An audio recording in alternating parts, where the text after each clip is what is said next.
পরিশ্রমের ফল তখনই পুরোপুরি পাওয়া যায় যখন একজন মানুষ হার মানতে অস্বীকার করে। আমরা মানুষকে বেশি দাম দিতে গিয়ে নিজের দাম কমিয়ে ফেলি। যারা আমায় নিয়ে সমালোচনা করে তাদের আমার খুব ভালো লাগে, কারণ তারা নিজের কথা কম আর আমার কথা বেশি ভাবে। জীবনের সব রাস্তা কখনো বন্ধ হয় না, একটা বন্ধ হলে আর একটা ঠিক খুলে যাবে।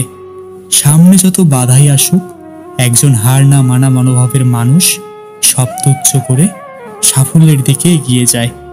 নিজের মধ্যে এমন মনোভাব গড়ে তোলার জন্য প্রয়োজন হয় দারুণ আত্মবিশ্বাস আর অনুপ্রেরণার।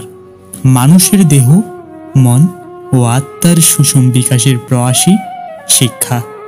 তুমি কত ধীরে চলেছ সেটা কোনো ব্যাপার নয়, হার মেনে না থেমে চলাটাই আসল কথা। একজন প্রকৃত জ্ঞানী মানুষই নিঃসন্দেহে এক সম্পদশালী ব্যক্তি।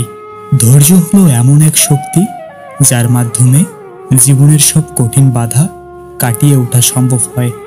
একটি মহৎ ব্যক্তির মহানতা অনুধাবন করা যায় তার অবস্থান বা তার থেকে নিম্নমানের ব্যক্তিদের সাথে তার ব্যবহারের মধ্য দিয়ে। আজ যাকে তুমি সব থেকে কাছের মনে করছো, হয়তো ভবিষ্যতে তার থেকেই সর্বাধিক কষ্ট প্রাপ্তি তোমার জন্য অপেক্ষা করছে। ছাত্রদের মধ্যে অন্যতম গুরুত্বপূর্ণ যে বৈশিষ্ট্যটা থাকা দরকার তা হলো প্রশ্ন করার ক্ষমতা। তাদের প্রশ্ন করতে দিন। স্বাধীনতা অর্জন করা কঠিন কাজ, কিন্তু তার থেকেও বেশি কঠিন স্বাধীনতা রক্ষা করা। অতিরিক্ত সরল হতে যেও না, এই স্বার্থপর সমাজ তোমাকে ঠকিয়ে যাবে। আজ তুমি যেখানে আছো সেটা তোমার অতীতের কর্মফল, কিন্তু কাল তুমি যেখানে পৌঁছাবে সেটা তোমার আজকের কর্মফল। হতাশাকে জয় করার জন্য তোমাকে বাধা বিপত্তির বদলে কাজের ফলাফলের দিকে ফোকাস করতে হবে। কখনো হার না মেনে লেগে থাকতে হবে। যা চিন্তা করা ছাড়া তোমার একটি দিনও কাটে না, সেই জিনিসের ব্যাপারে কখনো হাল ছেড়ো না। একটি মানুষ যতদিন শিক্ষার প্রতি আকর্ষিত থাকে ততদিন সে জ্ঞানী থাকে, আর যখনই তার মধ্যে এই ধারণার জন্ম নেয় যে সে জ্ঞানী হয়ে গেছে, তখনই মূর্খতা এবং অজ্ঞতা তাকে ঘিরে ধরে। গরিব হোক বা ভিখারি, তাদেরকে নিয়ে কখনো খারাপ সমালোচনা করতে নেই, কারণ গরিব হতে বেশি সময় লাগে না। তোমাদের মধ্যে সেই উত্তম যে কুরআন শিখে এবং শিক্ষা দেয়।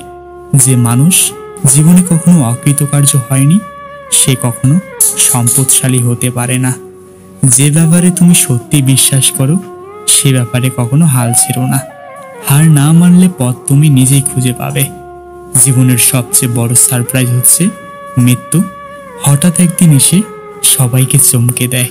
একজন শিক্ষক সামগ্রিকভাবে প্রভাব ফেলে, কেউ বলতে পারে না তার প্রভাব কোথায় গিয়ে শেষ হয়। মানুষের উচিত জীবনের প্রতিটি সিঁড়িতে পা রেখে উপরে ওঠা। এক ধাপ টেঙ্গিয়ে উঠলে পড়ে যাওয়ার সম্ভাবনা বেশি। জ্ঞানী লোকেরা আমাকে এই বলে সতর্ক করে যে জীবন হচ্ছে পদ্ম পাতার জলের মতো, যা চিন্তা করা ছাড়া তোমার একটি দিনও কাটে না।